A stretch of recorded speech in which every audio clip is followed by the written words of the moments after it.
Turn coffee waste into a supercharged soil microbe that makes plants explode. If you drink coffee, you're sitting on one of the most underused soil-building resources on the planet. Every scoop of coffee waste you throw away could be feeding billions of beneficial microbes, rebuilding tired soil, and pushing your plants into explosive growth.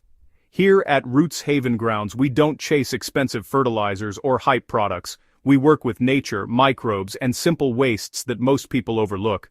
Coffee waste is one of those quiet powerhouses, and when you handle it correctly, it becomes rocket fuel for soil life.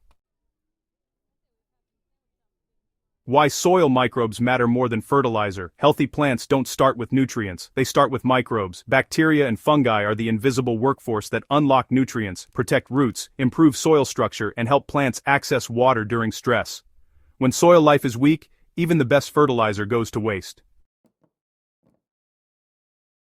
Coffee waste contains nitrogen that bacteria can quickly access, along with organic compounds that stimulate microbial reproduction. It also improves soil texture when used properly, helping sandy soils retain moisture, and compacted soils breathe again. When combined with moisture and oxygen, coffee waste becomes a microbial nursery. Fresh versus used coffee grounds. Here's what you should know.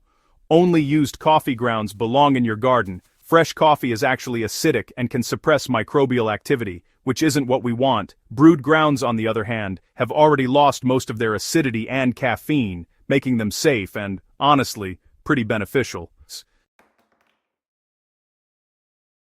Turning coffee waste into a supercharged microbe booster is where things get really interesting. This is where coffee waste goes from just helpful to, honestly, pretty powerful. On its own it feeds microbes, but when you intentionally activate it, it becomes a living soil inoculant. Start by collecting used coffee grounds and letting them air dry just a bit. You don't want them dripping wet, but you also don't want them bone dry. Moisture is critical for microbial life. Next, mix the coffee grounds with ordinary garden soil or finished compost. This introduces native microbes that immediately colonize the coffee waste. Add a small amount of molasses honey, or even sugar dissolved in water. This simple sugar acts as an energy burst that kickstarts microbial reproduction. Moisten the mixture until it feels like a wrung-out sponge. Keep it loosely covered and let it sit in a warm, shaded area for about 24 to 48 hours. During this time, microbes multiply rapidly, feeding on the coffee waste and sugars. You've now created a living microbial booster, not just organic matter. How this microbial boost makes plants, well, practically explode. When you apply this activated coffee mix to soil, you're actually not feeding plants directly. Instead, you're flooding the root zone with microbes that immediately get to work. Bacteria release nutrients in plant-available forms, especially nitrogen. Fungi help improve root reach and water uptake. Microbes also produce growth-stimulating compounds that signal plants to expand their root systems. The result? Faster leaf growth, stronger stems, and a deeper green color, usually within just a few weeks.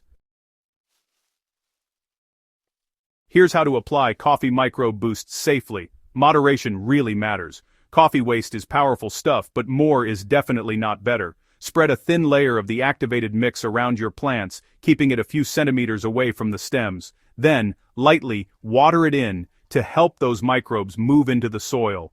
For containers, just mix a small amount into the top layer of soil. Too much can hold excess moisture in pots, so restraint is definitely key.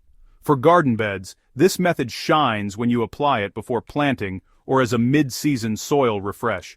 Once every 2 to 3 weeks is plenty. Soil life builds over time, and repeated gentle feeding works way better than heavy applications. If you're after slower, deeper soil improvement, using coffee waste and compost is fantastic for long-term soil health. Mix it with dry carbon sources like leaves, straw, or even shredded cardboard to balance out the moisture.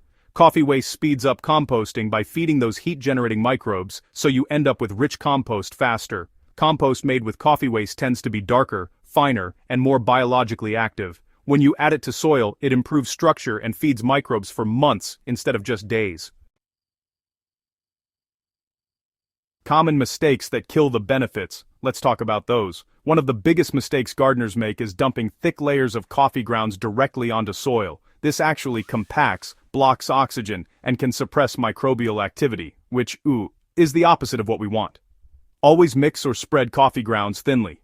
Another mistake is using coffee waste as a standalone fertilizer. Without microbes, its benefits are pretty limited, honestly. Always pair it with soil, compost, or microbial activators to really unlock its full power. And finally, never use coffee waste on dry soil. Microbes need moisture to function, so water first, apply second.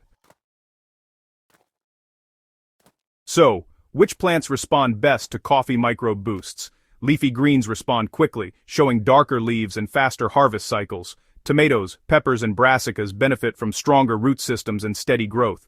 Fruit trees and shrubs, well, they respond more slowly, but show long-term improvements in vigor and resilience. Even tired ornamental beds often bounce back when soil life is restored using coffee waste. The transformation isn't just visual, it's biological.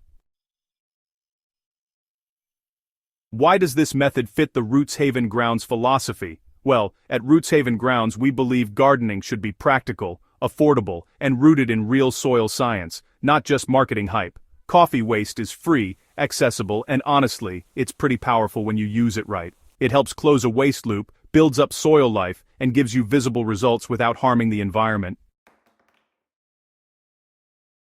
This approach works whether you garden in raised beds, containers, or open ground. Really, it's that flexible. It scales easily and actually improves over time, making it a true evergreen technique.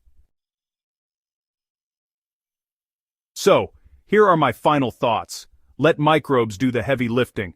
Plants don't need force feeding. What they really need is living soil. When you turn coffee waste into a microbial booster, you're not fighting nature anymore, you're working with it. The result?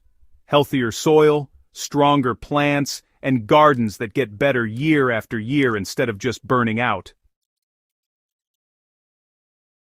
If you found this guide useful, go ahead and subscribe to Rootshaven Grounds on YouTube, share this article with a fellow gardener, and join us as we keep turning everyday waste into extraordinary soil. Your plants and your soil will definitely thank you.